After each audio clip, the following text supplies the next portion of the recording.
কেমন আছেন? নাহমাদুহু ওয়া নুসাল্লি আলা রাসূলিল কারীম। আম্মা বা'দ, আউযু বিল্লাহি মিনাশ শাইতানির রাজীম। বিসমিল্লাহির রহমানির রহিম। ইন্না ফাতাহনা লাকা ফাতহাম মুবিনা। আলহামদুলিল্লাহ, আজকে জামিয়া ইসলামিয়া মধুপুর মাদ্রাসা 16 ডিসেম্বর বিজয় দিবস উপলক্ষে বিশাল বড় আয়োজনে আল্লাহ পাক রব্বুল আলামিন আমাকে এবং আপনাদেরকে আসার জন্য বসার জন্য যে মহান রব্বুল আলামিন হিম্মত দান করে, সকলে বলে আলহামদুলিল্লাহ। 1971 সালে 16 ডিসেম্বর এই দিনে এই আমাদের বাংলাদেশ স্বাধীন করেছিলেন হাজার হাজার মুক্তিযোদ্ধারা। কথা ঠিক কিনা? 1971 সালে বিভিন্ন মানুষ, নারী পুরুষ এই দেশের জন্য জান দিয়েছে, কোরবান করেছে। কথা ঠিক কিনা? কিন্তু সেই স্বাধীন দেশে আমরা 1971 সাল থেকে 2024 পর্যন্ত আমরা স্বাধীন নামে কাগজে কলমে ছিলাম, কিন্তু বাস্তবে ছিলাম না। কথা ঠিক কিনা? এই স্বাধীন বাংলাদেশে আমরা যখন একটা মাহফিল করতে যাইতাম, তখন আমরা প্রশাসন থেকে অনুমতি নিতে হইতো। কথা ঠিক কিনা? ইসলামিক জিনিস করতে যাইতাম, তখন এই সুবিধাটা আমাদেরকে গলা চাপিয়ে ধরতে। কথা ঠিক কিনা? ওলামা গ্রাম থেকে শুরু করে সাধারণ মানুষ পর্যন্ত এই সুবিধার কাছে নিরাপদ ছিল না। কথা ঠিক কিনা? মুহতারাম হাজিরিন, আমরা 1971 সালে ঠিকই স্বাধীন করেছি, কিন্তু এই স্বাধীনের পর আমরা পাই নাই। কথা ঠিক কিনা?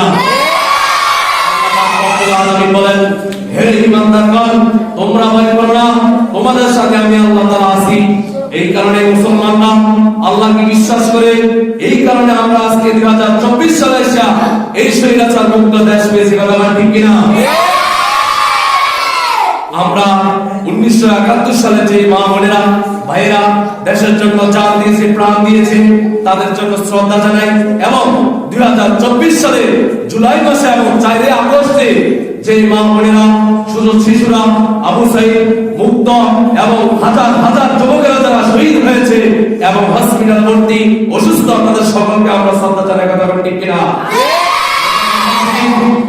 আমরা দেখতে পাচ্ছি এখন ওই স্বৈরাচার মুক্ত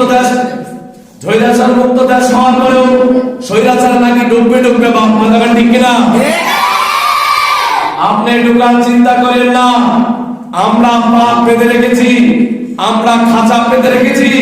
যেভাবে আমরা বাসার ভিতরে উদুর, চিকা এবং বিভিন্ন জিনিস ধরার জন্য আমরা খাঁচা তৈরি করি, ঠিক তদ্রুপভাবে এই স্বৈরাচারের জন্য আমরা খাঁচা পাত্র রাখছি। আপনি চট করে ঢোকেন, আমরা মন করে রেখে দিব।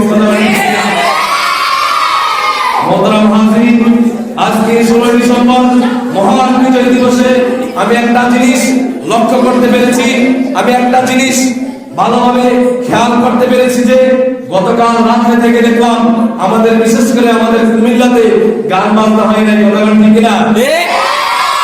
অন্যান্য 16 ডিসেম্বর যখন আসলো, তখন পুরা শহরে রাত্রেবেলা ঘুমানো চাইতো না, ডেস্কের বাজারে হিন্দি গানের আওয়াজ। কথা ঠিক কিনা? 2024 সালে জুলাই এবং আগস্টের ছাত্র জনতার অবদানে এই দেশ স্বাধীন হওয়ার পরে আল্লাহর রহমতে এই 16 ডিসেম্বর রাত্রেবেলা আমরা যখন গতকাল রাতে শুয়েছি, আমাদের কোনো ডিস্টার্ব হয়েছে না। কথা ঠিক কিনা? ডিসেম্বর রাত্রিতে আমরা সারা রাত ঘুমাইতে পারতাম না এই সাউন্ড বক্সের আওয়াজে। কথা ঠিক কিনা? আল্লাহ পাক রব্বুল আলামিন আমাদেরকে বিজয় দিয়েছেন, স্বাধীন করেছেন। এই স্বাধীন বিজয় আমরা ধরে রাখতে হবে। কথা ঠিক কিনা? আর আমরা একটা জিনিস লক্ষ্য করতেছি যে আমরা দেখা যায় 16 ডিসেম্বর আমাদের মৃত ভাইয়ের জন্য আমরা তাদের কবরে যাই, আমরা ফুলের ডালা দিই না। ভাই আসুন, আমরা সকলে বুঝি কোরআন এবং হাদিসে কি আছে, কি লেখা আছে, সঠিক পদ্ধতি কি আছে। কুমিল্লা শহর এবং আমাদের এই মাদ্রাসাতেও এই শহীদ দিবস উপলক্ষে আমরা কোরআন শরীফ তেলাওয়াত করেছি, বিভিন্ন মাদ্রাসা থেকে কোরআন খতম করেছে। বিভিন্ন দোয়া করতে আছে। আসলে আমরা সবাই ঢোল তবলা ডিজে গান না বাজাইয়া যারা শহীদ হয়েছে মুক্তিযোদ্ধাদের জন্য আমরা কোরআন কারীম তেলাওয়াত করি এবং